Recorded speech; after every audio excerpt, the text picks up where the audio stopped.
তারা মুআজ্জাজ মুসল্লিয়ানে কেরাম, এই পৃথিবী জীবনটা আল্লাহ তাআলা প্রত্যেকটা মানুষকে দিয়েছেন। প্রত্যেকটা মানুষকে আল্লাহ তাআলা এক একটা অবস্থা দান করেছেন। পৃথিবীর এই জীবনে আল্লাহ তাআলা কাউকে দুনিয়াবি হালতে অনেক বেশি সমৃদ্ধশালী করেছেন, অনেক ধন দৌলত দান করেছেন। আবার কাউকে আল্লাহ তাআলা পৃথিবীর এই ধন দৌলত থেকে বঞ্চিত রেখেছেন, মাহরুম রেখেছেন।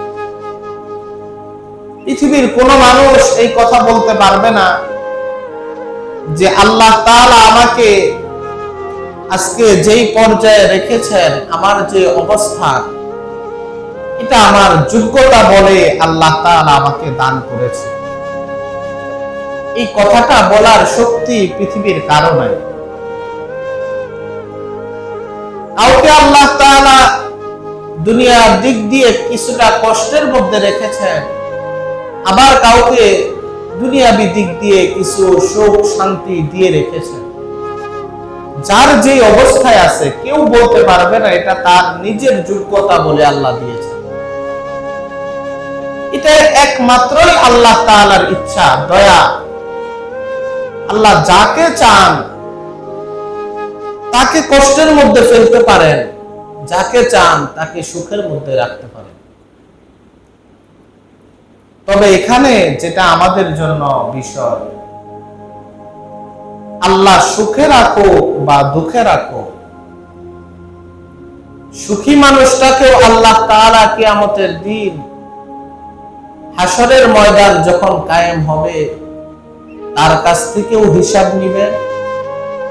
যার দুনিয়ার জীবনে দুঃখ কষ্ট ছিল তার কাছ থেকেও আল্লাহ হিসাব নিবেন। প্রত্যেকটা মানুষ থেকে আল্লাহ হিসাব নিবেন।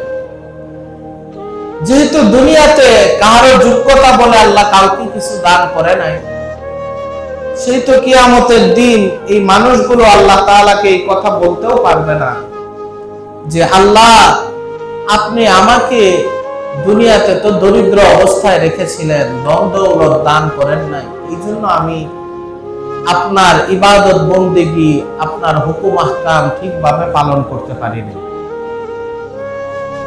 আবার যার সম্পদ আছে, ধন দৌলত আছে, সুখে শান্তিতে আছে, সেও আল্লাহ তাআলার কাছে এই কথা বলতে পারবে না যে আল্লাহ আপনি আমাকে দুনিয়ার অনেক ধন সম্পদ দিয়েছিলেন, এগুলার ব্যস্ততায় পড়ে আমি আর আপনার বন্দেগী করতে পারি নাই।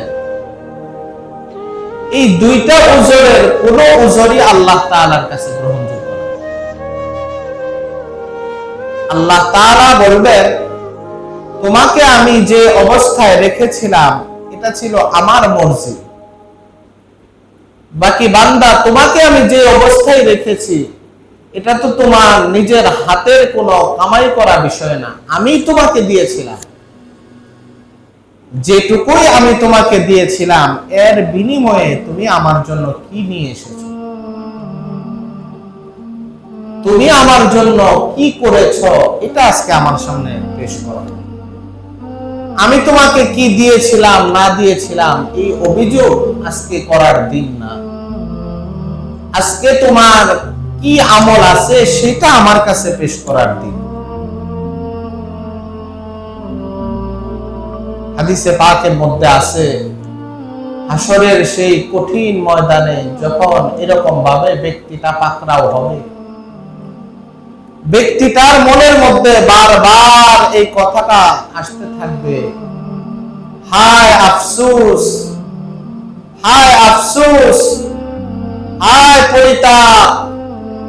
দুনিয়ার জীবনের ওই যে 10টা মিনিট সময় আমি অবহেলা করে দুনিয়াবি কোনো কাজ করে, কোনো অনর্থক কাজ করে সময়টাকে নষ্ট করে দিয়েছিলাম।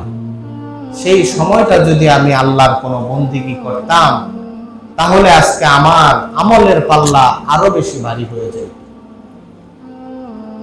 এই আফসোস গুনাহগার যেভাবে করবে, এই আফসোস যারা নেককার জান্নাতের অধিবাসী হবে তারাও করবে।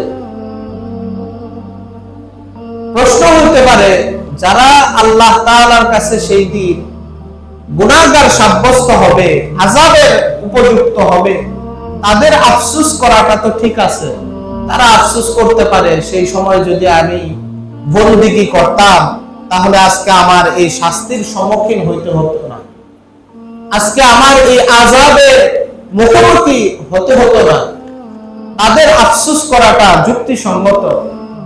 কিন্তু যারা জান্নাতের ফয়সালা হবে, যাদের জন্য জান্নাতের অধিবাসী হবে, তারাও আফসোস করতে থাকবে, হায় ওই সময় যদি আমি আরো 2 রাকাত নামাজ বেশি পড়তে পারতাম, ওই 10টা মিনিট সময়ে যদি আমি আরো 100 বার আল্লাহ আল্লাহ জিকির করতে পারতাম, আরো 50 বার সুবহানাল্লাহ সুবহানাল্লাহ তাসবিহ পাঠ করতে পারতাম।